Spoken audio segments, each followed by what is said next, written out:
Hello, Internet. Hello, Sam, and welcome back to After Campfire. I feel like it's weird to do a normal After Campfire after like visiting camp, cause did we do my last one together? I can't remember. I think I might have done it before I went to the East Coast. Anyways, your last episode, you had like 10 people in the video, like the biggest, longest After Campfire ever.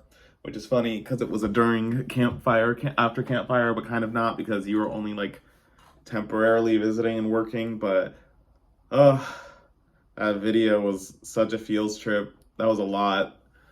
It was so nice to visit, but it's also so weird to like leave, and I don't know, my brain is in places.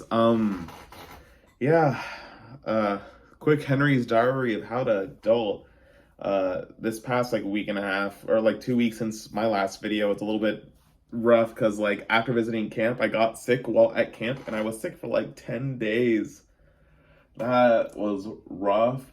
So it just made everything else in life a lot more difficult.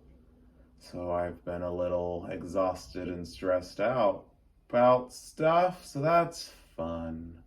But anyways, I guess this is a very CIT-centric episode because my question to you, Sam, is like the CIT program worth it? Which is funny because, oh yeah, my last video was at camp because it was the one with Kat and Sydney. And I was asking that because I was talking with a bunch of CITs at camp. And whenever the CIT program gets brought up, the concept of, I have to pay to work, gets brought up. And a lot of people have issues with that, but I believe it was like Amanda and the Guzzy in the video, and your After Campfire video, who was saying like, you being a CIT and being a staff member at camp in general is what you make of it. Like, you don't really go, if you go to a CIT and go to camp as a CIT expecting to like get paid, why are you going to camp? You could make more money working at a McDonald's or something. That's not the point. The point is the experience. And that gets back to the question of like, is the CIT program worth it? Like, I guess it's worth it if you think it is. Which is rough because a lot of those people, including myself, were spending their parents' money to do so. And when I was a CIT, I was doing circus all the time. And even like I was learning like what others have said, like learning about like how to like be a work. It was my first real job. I was learning how to deal with adults in a way I never had before, new responsibilities. And I know like Sam joked about how like I was never in the cabin my first year as a CIT.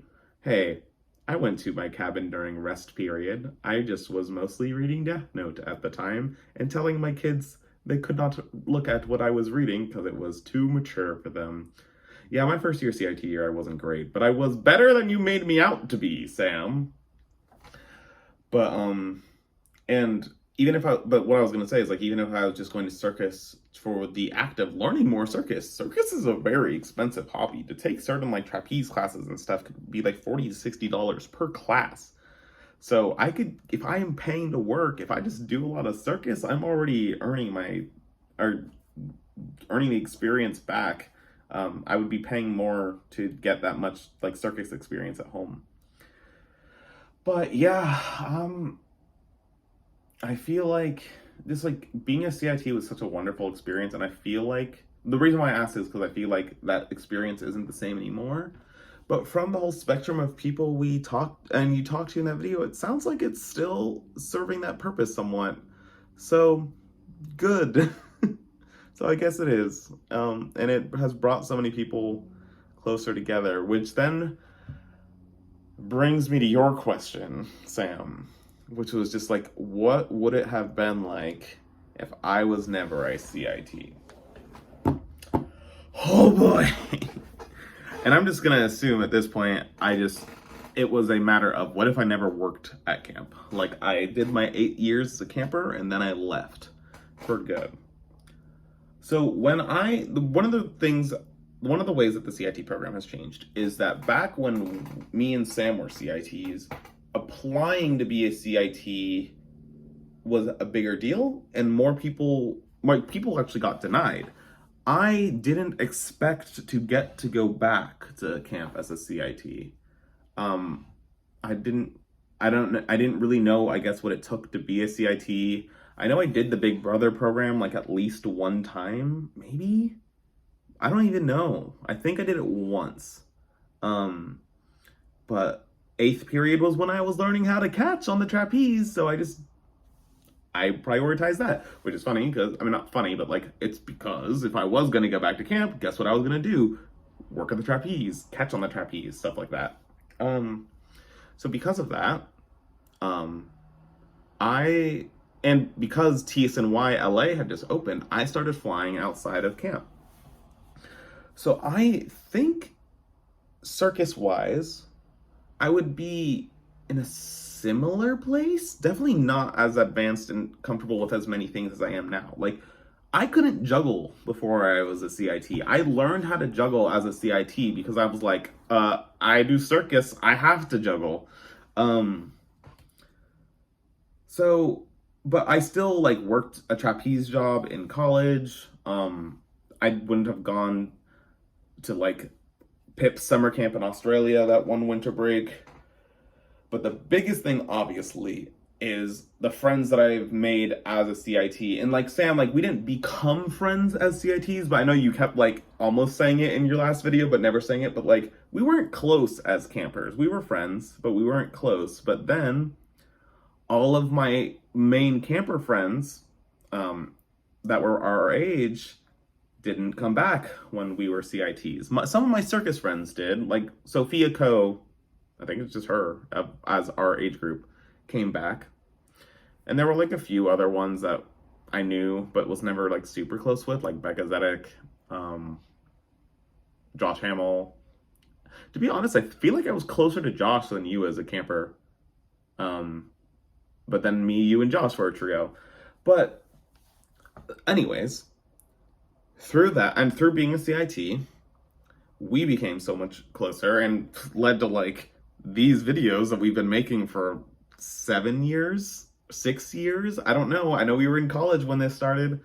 Now I've lived in Seattle for 5 years. Oh, but like I have been visiting the East Coast every winter, like for the Christmas and New Year's holidays or somewhere around that time, except for during the coronavirus. I was doing that every single year. I did it like almost 10 times. And I have done other visits, and I have visited camp multiple times as an adult. I mean, visited the East Coast and visited camp after no longer being a camper or staff member either, just because of camp. And like camp has such a big impact on my life, and like not just because of the friends I made. Like my first ever girlfriend was like a girl I met as a CIT that we were CITs together with. So much life experience happened as a CIT and as a staff member. So it's like just mind melting to even conceive what my life would be like in that case. Like I don't talk to too many of my friends that were friends only as campers. My best friend Mark Coe, like as a camper, like I just don't talk to him almost ever because like that was when like we had like MySpace or Facebook or something back then. Like I think our last summer at camp was like the first year where like people our age were able to kind of get Facebook. Like I lied about my age when I got a Facebook, and I know I was like early to get a Facebook. Like if I go back through my Facebook, there are a few pictures from our last year's campers when I was like the Iron Man color war captain and stuff like that, but not many. So it was hard to keep in contact with them, and I lost contact with most of them. John Schneider is the only one I've had a bit more contact with. And like he went to Berkeley after me, which was neat. So like I visited him there once when I was going up there for an interview too. Matt Small, he lives in Seattle. I hung out with him a bit when I went up for my initial interview to start my first job in Seattle. But we're very different people now, so we don't really hang out. Brad Nixon, moved to LA, so we hung out there once. Then I moved.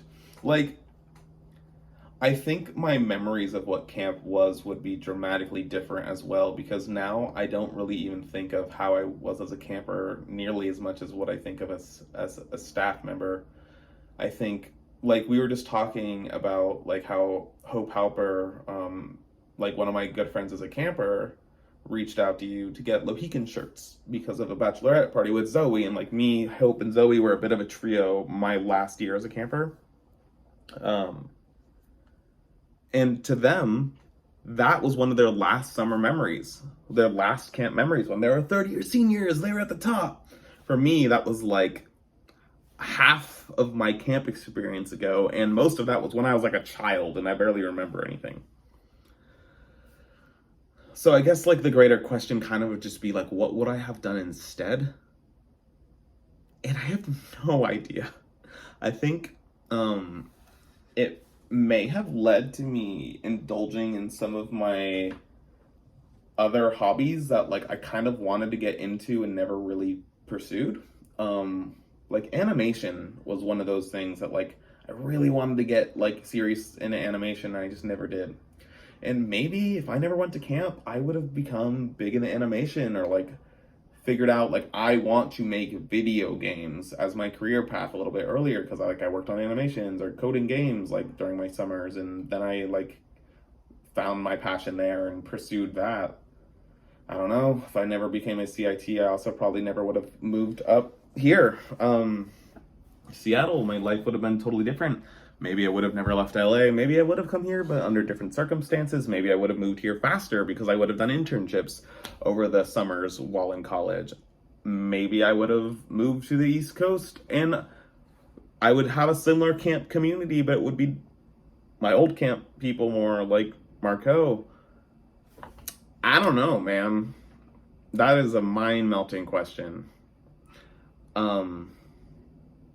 And my question is a very big non sequitur, because I was thinking about this earlier because of the conversation I had at camp, which one thing that was really fun while I was visiting camp, because I was wandering a lot more than usual during my visits because I didn't really have a centralized location to hang out in, which I normally would have had because of drama.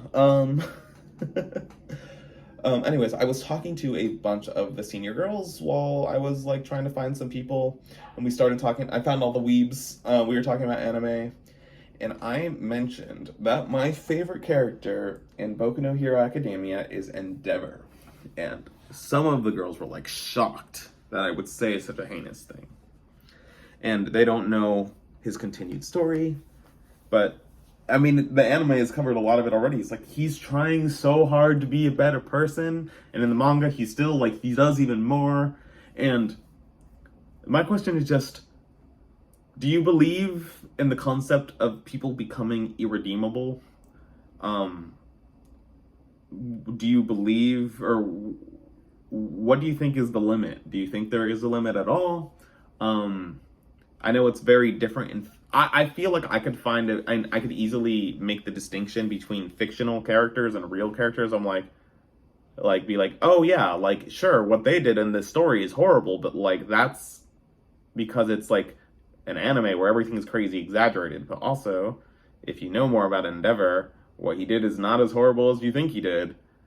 So yeah, just thoughts on redemption, which is funny because I don't know, you were at Camp for Color Wars when you were making that video, and 2 summers ago, the theme was redemption, or team redemption, whatever. I'll see you later.